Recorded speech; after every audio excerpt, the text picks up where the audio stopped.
Arkadaşlar hepinize merhaba. Bugün sizler için güzel bir çorba tarifim var. Közde fırınlanmış domates çorbası yapacağız. İhtiyacımız olan malzemeler 3-4 tane kırmızı kapya biber, 1 kiloya yakın domates, atıyorum 6-7 tane kullanabilirsiniz. İrice boy soğan ve 4-5 adet de sarımsak kullanacağız. Öncelikle malzemeleri şöyle bir temizlemekten başlıyoruz. Şöyle kırmızı biberlerin içine ikiye kesip şöyle iç kısmını ayıklayıp çekirdeklerinden kurtarıyoruz bunları. Şu şekilde temizliğini yapabilirsiniz.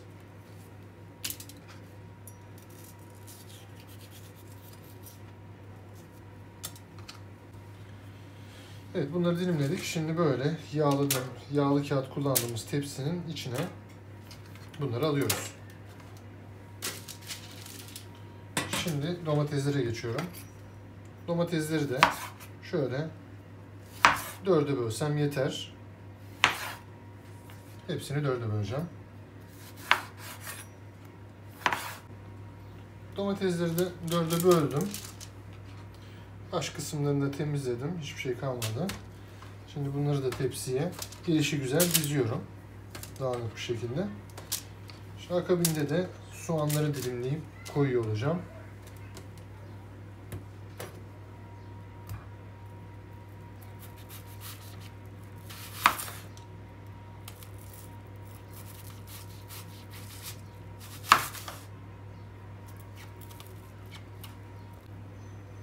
Soğanları da dilimledim. Şöyle kalın, çok ince olmayacak şekilde.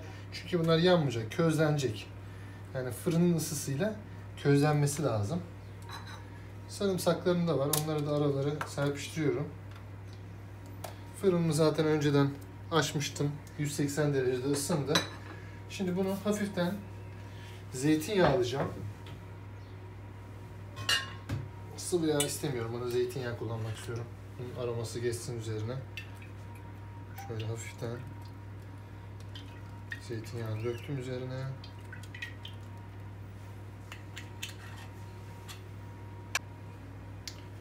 Hafiften zeytinyağladım üzerine. Şimdi üzerine Himalaya tuzu döküyorum.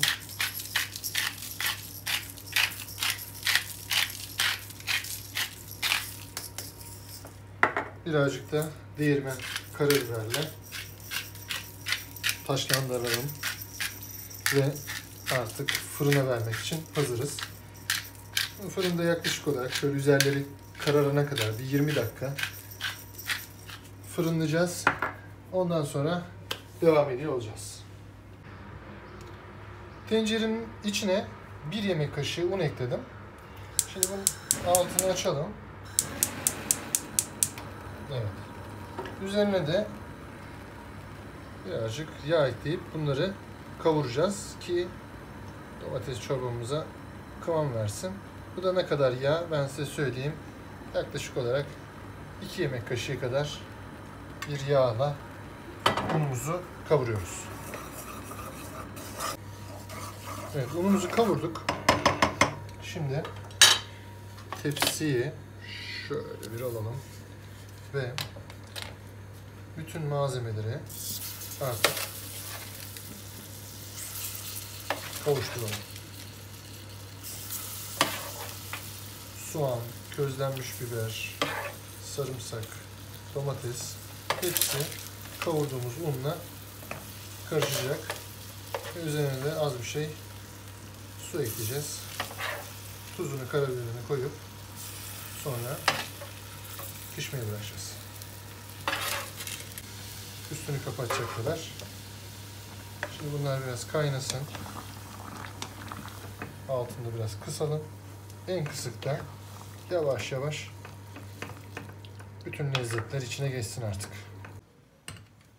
Evet arkadaşlar, karışımı, çorbayı şöyle iri taneli çorbayı 20 dakikadır kısık ateşte kaynatıyoruz. Artık bunu blend etme vakti geldi. Şimdi püreceğiz bunu.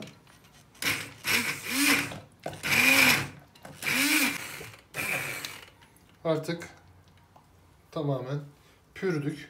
Şimdi şunun kıvamını ayarlayacağız. Birazcık daha sıcak su eklemek lazım buna. Kıvamı için. Yaklaşık olarak bir bardak daha, bir su bardağı daha eklemiş oldum. Yani totalde 3 su bardağı kadar bir su ekledim. Şöyle bir karıştırıyorum, kıvamına bakacağım.